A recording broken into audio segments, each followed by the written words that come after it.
രാഹുലിനെ ഉടനെ അറസ്റ്റ് ചെയ്യേണ്ടതുണ്ട്. ഈ പരാതി പെൺകുട്ടി കൊടുത്ത സാഹചര്യത്തിൽ ഒരു നിമിഷം പോലും MLA ആയി തുടരാനുള്ള ധാർമ്മികത അയാൾക്കില്ല. അവിടെ MLA സ്ഥാനത്ത് രാജിവെക്കണം എന്ന് DYFI ആവശ്യപ്പെടുകയാണ്. ഇവിടെ കോൺഗ്രസിൻ്റെ പ്രതിനിധി രാഹുലുമായിട്ട് ഞങ്ങൾക്ക് വഴിയിൽ കണ്ട ബന്ധം പോലുമില്ല, രാഹുലിനെ ഞങ്ങൾ എന്നേ പുറത്താക്കി എന്നാണ് പറയുന്നത്. ഇതെല്ലാം ആരോടാണ് ഈ പറയുന്നത്? അദ്ദേഹം കേരള നിയമസഭാ സമ്മേളനത്തിൽ പങ്കെടുക്കാൻ വേണ്ടി സഭാ ഹാളിലേക്ക് വന്നത് ആരുടെ കൂടെയാണ്? ആരായിരുന്നു അന്ന് കാറിൽ അദ്ദേഹത്തിന് അനുഗമിച്ചത്? പാലക്കാട് എത്തിയപ്പോൾ സിന്ദാബാദ് വിളിച്ചത് BJP-ക്കാരാണോ? പാലക്കാട് എത്തിയപ്പോൾ ഇയാളെ അനുഗമിച്ചതാരാണ്? ഇയാളുടെ MLA ഓഫീസിൽ ഇയാൾക്ക് ആവശ്യമായ സംരക്ഷണം ഒരുക്കുന്ന ആരാണ്? ഈ രാഹുലല്ലേ കഴിഞ്ഞ ദിവസം UDF-ൻ്റെ പൊതുയോഗം അവിടെ ഉദ്ഘാടനം ചെയ്തത്? ഈ രാഹുലല്ലേ അവിടെ UDF-ൻ്റെ സ്ഥാനാർത്ഥികളെ പ്രഖ്യാപിക്കുന്ന ചടങ്ങ് ഉദ്ഘാടനം ചെയ്തത്? രാഹുലല്ലേ അവിടെ സ്ഥാനാർത്ഥികളെ നിർണ്ണയിക്കുന്ന പ്രധാനപ്പെട്ട യോഗങ്ങളെല്ലാം പങ്കെടുക്കുന്നത്? അപ്പോൾ ആളുകളെ പറ്റിക്കാൻ വേണ്ടി കടലാസിൽ ഒരു നടപടി എഴുതിയിട്ട് അത് പത്രക്കാർക്ക് കൊടുക്കുക, എന്നിട്ട് ഇതാ ഞങ്ങൾ പുറത്താക്കിയിരിക്കുന്നു.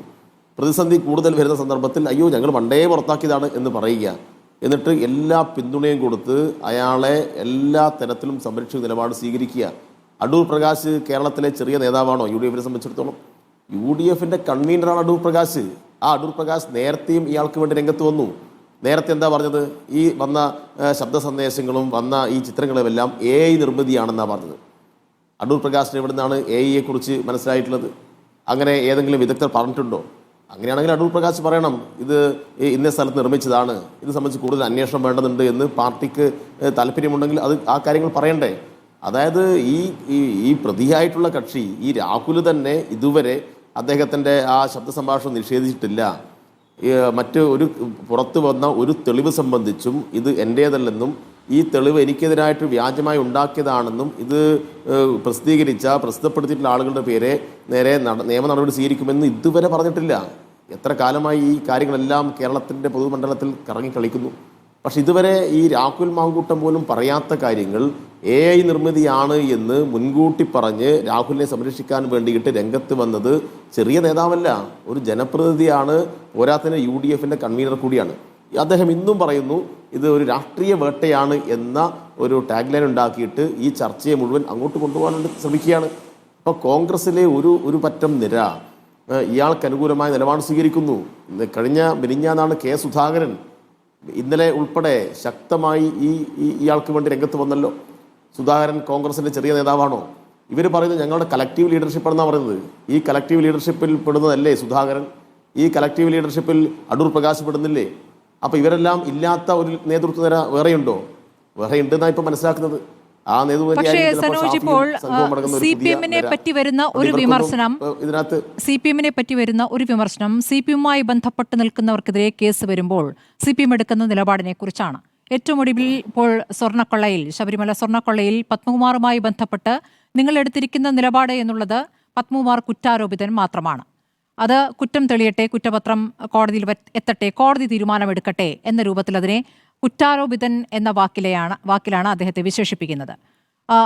നേരത്തെ ഈ പീഡന പരാതികളുമായി ബന്ധപ്പെട്ട് നേരത്തെ ഉണ്ടായ ഒരു സംഭവത്തിൽ പാർട്ടി കോടതി പരിശോധിക്കുമെന്നാണ് പറഞ്ഞത്. പാർട്ടിയാണ് അതിൽ അന്തിമ തീരുമാനമെടുക്കുക, പാർട്ടി കോടതിയാണ് അതിൽ വിലയിരുത്തൽ നടത്തുക എന്നുള്ളതാണ്. അതായത് പുറത്തെ കോടതി, ഇവിടെ നമുക്ക് ഉള്ള കോടതി സംവിധാനത്തിലല്ല വിശ്വാസം, പാർട്ടിയുടെ കോടതിയിൽ എന്നുള്ളതാണ്.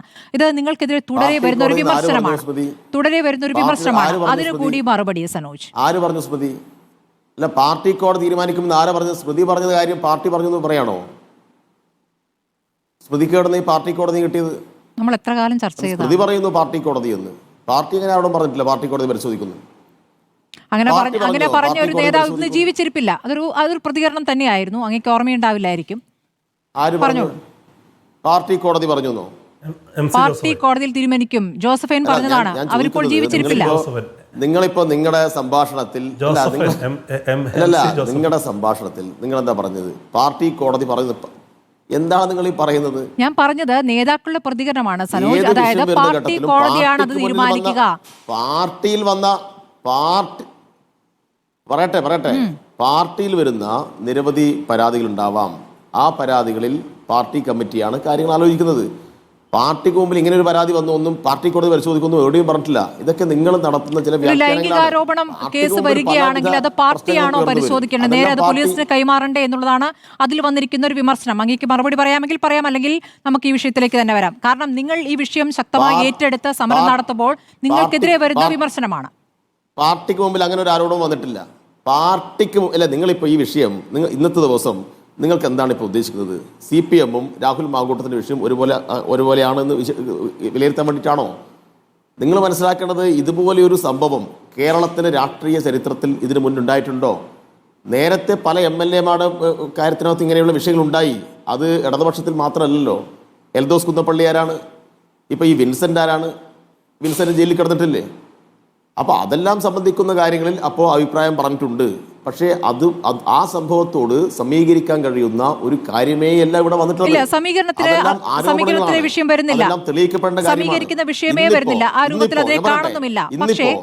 ഇന്നിപ്പോ നമ്മുടെ മുമ്പിലുള്ള അതായത് നിങ്ങൾ ഒരു കളം വരച്ചിട്ടുണ്ട്, ആ കളത്തിൽ ഇരുന്ന് കാര്യങ്ങൾ കാണുക.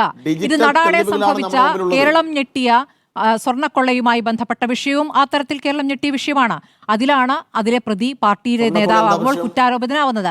താരതമ്യമില്ല കേട്ടോ, താരതമ്യമില്ല, രണ്ട് കേസുകളും തമ്മിൽ താരതമ്യമില്ല. എന്നാലും നിങ്ങൾ എടുക്കുന്ന ഒരു സമീപനത്തെയാണ് ഞാൻ ചോദിച്ചത്. സ്വർണ്ണക്കൊള്ളയുടെ കാര്യത്തിൽ അല്ല സ്മൃതി, നിങ്ങൾ ചോദിച്ചല്ലോ, ഞാൻ പറയട്ടെ. സ്വർണ്ണക്കൊള്ളയുടെ കാര്യത്തിൽ CPM എടുത്ത നിലപാടിൽ എന്താണ് പെശക്? സ്വർണ്ണക്കൊള്ളയുടെ കാര്യത്തിൽ ഞങ്ങൾ ആരെയും സംരക്ഷിച്ചോ? ഹൈക്കോടതിയുടെ നിയന്ത്രണത്തിൽ SIT കാര്യങ്ങൾ അന്വേഷിക്കുന്നു. ആ അന്വേഷണം ഒരു ഘട്ടത്തിലും തടസ്സപ്പെടുത്തുകയോ ആ അന്വേഷണത്തെ എന്തെങ്കിലും തരത്തിൽ മുന്നോട്ട് പോവാതിരിക്കാൻ ആവശ്യമായ നിലപാടോ ഞങ്ങൾ സ്വീകരിച്ചിട്ടുണ്ടോ? ആര് തെറ്റിയതാലും അവരെല്ലാം നിയമത്തിന് മുന്നിൽ വരട്ടെ എന്ന നിലപാട് തന്നെയാണ് ഞങ്ങൾ സ്വീകരിച്ചത്. അവിടെ നടന്ന ഉദ്യോഗസ്ഥലത്തിൽ നടന്ന ഒരു അഴിമതി, ആ അഴിമതി കണ്ടുപിടിക്കുന്നതിലും കൃത്യസമയത്ത് തിരുത്തുന്നതിലും ഭരണപരമായ വീഴ്ച വരുത്തിയിട്ടുള്ള ആ കാലത്തെ പ്രസിഡന്റുമാരെ ഉൾപ്പെടെ കേസിൽ ചേർത്തിട്ടുണ്ട്. അതിനകത്ത് കൂടുതൽ അന്വേഷണം നടന്നുകൊണ്ടിരിക്കുന്നു. ആ കാര്യങ്ങൾ അങ്ങനെ വരട്ടെ എന്നല്ലാതെ എന്താ അതിനകത്ത് പറയേണ്ടത്? ആ സംഭവവും രാഹുൽ മാങ്കൂട്ടം പീഡിപ്പിച്ചിട്ട് ഒരുപാട് പെൺകുട്ടികൾ തെരുവിൽ വന്ന് നിങ്ങളെപ്പോലുള്ള മാധ്യമപ്രവർത്തകരെ വിളിച്ചിട്ട് കരയുന്ന നിരവധി ഓഡിയോ വീഡിയോ സന്ദേശങ്ങൾ നമ്മൾ കാണുകയല്ലേ? അതെല്ലാം ഒരുപോലെ കാണാൻ വേണ്ടി കഴിയോ? അങ്ങനെയുള്ള ഒരു പെർവെർട്ട് സംരക്ഷിക്കാൻ വേണ്ടിയിട്ട് സുധാകരനെ പോലെയുള്ള ജനപ്രതിനിധികൾ, അടൂർ പ്രകാശിനെ പോലെയുള്ള ഉയർന്ന UDF നേതൃനിര, ഷാഫി പറമ്പലിനെ പോലുള്ള ജനപ്രതിനിധികളെല്ലാം തയ്യാറായി ഒറ്റക്കെട്ടായി നിൽക്കുകയല്ലേ മറുഭാഗത്ത്. എന്നിട്ട് കൂടുതൽ കോൺഗ്രസിനോടുണ്ട്. അത് ഞാൻ അനൂപിനോട് ചോദിക്കുക തന്നെ ചെയ്യും. പക്ഷെ നിങ്ങളോടുള്ള ചോദ്യങ്ങൾ നിങ്ങളോട് ചോദിച്ചല്ലേ പറ്റൂ. അതുകൊണ്ടാണ്